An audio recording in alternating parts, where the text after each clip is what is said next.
When Spellements first got introduced in Wizard101, everybody was excited about the chance to customize their spells. And yet, I would argue that this system has been completely held back by CROWNS. Now, if you're expecting a video where I complain about the fact that lore spells have been behind packs for years, that's not the only thing this video is about. I think that the way the game is designed, Spellements and CROWNS have a relationship. And I think in every way that that relationship manifests in this game, it hurts the Spellements system. I wanted to talk about it, what they could do to fix it, and why it's so important that they do it. Let's start off with what I think, in my opinion, is one of the dumbest features in the game that's existed for so long. If y'all don't know this, right? Let's say that you have a bunch of Spellements, right? You worked really hard to get, like, I don't know, 600 Spellements, 690 Spellements, whatever it takes to max something out. But let's say that you're a PvP player that likes to use Vampire for the 60 weaknesses, but now you want to, like, you know, max tier it in the other direction so that you want to do PvE stuff. For me to do that, even as a member, it costs 100 crowns. Now you're probably wondering, am I really making this big of a deal out of 100 crowns? Does it really matter? Absolutely it matters, and I think this is one of the stupidest things they could ever do. Right now, Wizard101 is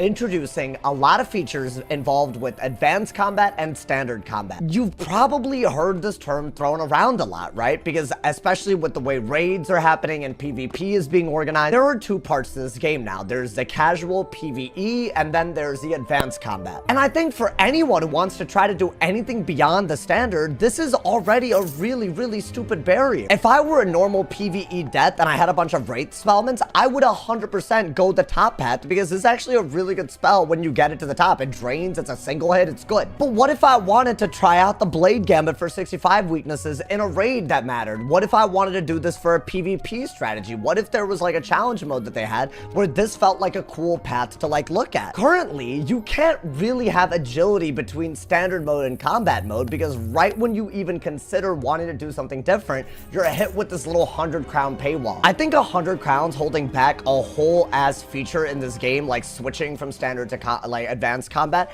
I think the reason it's so stupid is because it only affects one type of player. This only affects people that simply do not buy crowns. These are people that are fully free to play or only pay for the game with membership. I bet that's a large enough group of people that it makes no sense to have this like stupid little paywall. Another hidden way in which I think crowns really like determine whether you have a spellment or you don't are the Beast Moon spellments. Now don't get me wrong, I think that the way you can do Beast Moon to get spellments is probably closer to a good system than most other ways you can get spellments in the game. Beast Moon is free to play. It's not actually really hard to pick up. It's actually pretty easy to tier up one time after like 1 or 2 events. But I still think there's a major issue with the way these spellments work. The hidden bubbles, the hidden shields, and the really nice Beast Moon spell that you get for doing a bunch of Beast Moon, right? The monster mashes of every school. Basically, the way the Beast Moon spellments work, you craft them with moon gold dust, which you get from doing seasonal Beast Moon, like the one that's happening right now. But then you also need idols, and the best way to get idols is to basically craft a bunch of seeds from reagents that you get from Beast Moon, and then you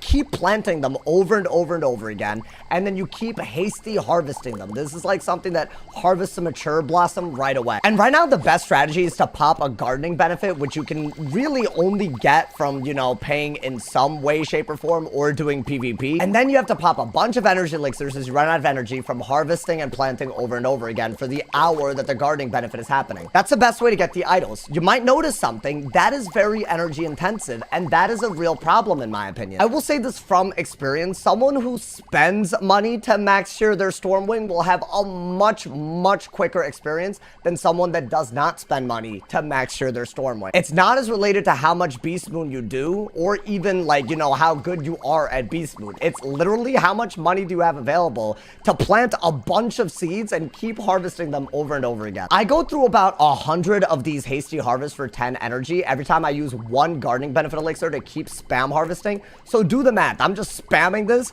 10 energy at a time with, like, you know, even with my energy set, like 250 energy, I'm popping like 5 to 6 energy elixirs per gardening elixir just to get as much idols as I can to get these spellements. If y'all are fully unfamiliar with this process, what I'm trying to say is I think there is a pay to accelerate system when it comes to Beast Moon spellements, and it's not the worst thing in the world, but I think that means that they should have other sources where you can get these. In my perfect world, Stormwing could be very accessible by doing Beast Moon and getting it over time, but you could also maybe garden for it, or maybe you could farm some, like, you know, gold key bosses, you know, for a rare drop of this. It doesn't have to be treated like every other lore spellman if they want to treat it so differently, but I think just keeping it behind Beast Moon in a way where money can really accelerate how quickly you can get this is a flaw in the current system. And finally, let's talk about the very, very weird crowns problem related to the first 6 spells that you can spellman upgrade. Rank 1 through 6 spells for every wizard, some of them are very important. For example, Ghoul, when you max tier it, it actually gives you 230 blades, which is very, very different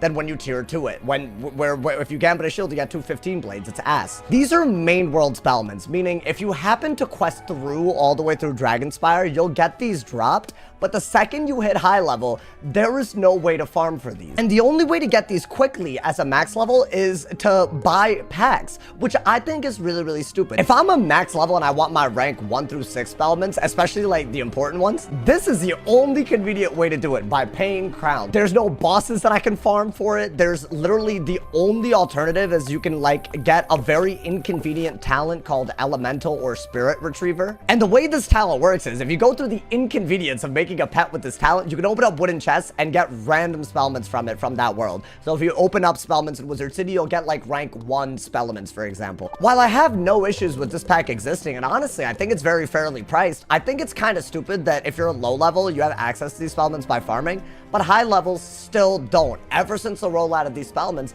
that somehow has not changed. They have a level scaling feature in PvP where your stats get scaled down to a lower level. They, in my opinion, I think they need to do that for farming these spellments so that this is no longer a literal paywall unless you want to make a random pet with a random talent and mindlessly open wooden chests for hours on end. I think spellments and crowns are obviously going to be in a weird-ass relationship for a while on this game because I do think that's the point of spellments. I think they're meant to be fun, but they're also easy places where Wizard101 can monetize. And while that's all fine and all, I do think that if they go overboard with monetizing everything around spellments, what you'll notice is that you actually lose out on players trying stuff that will actually make them enjoy and play the game more. I think they need to address these problems because otherwise, it doesn't matter what they do with spellments that's cool, it's gonna feel like something that's inaccessible to too many players. Let me know what you guys think. It's been more than a year since I started really going to ham with these spellments, and a lot of good things have come out of the system since then, but I still think there's a lot left that people want. I look forward to reading y'all's comments and thoughts on this. Drop a like if you enjoyed, leave us a review, and as always, if somebody hasn't told you you're awesome today, they doing something wrong. I'll see y'all soon. Stay awesome, y'all. And yeah.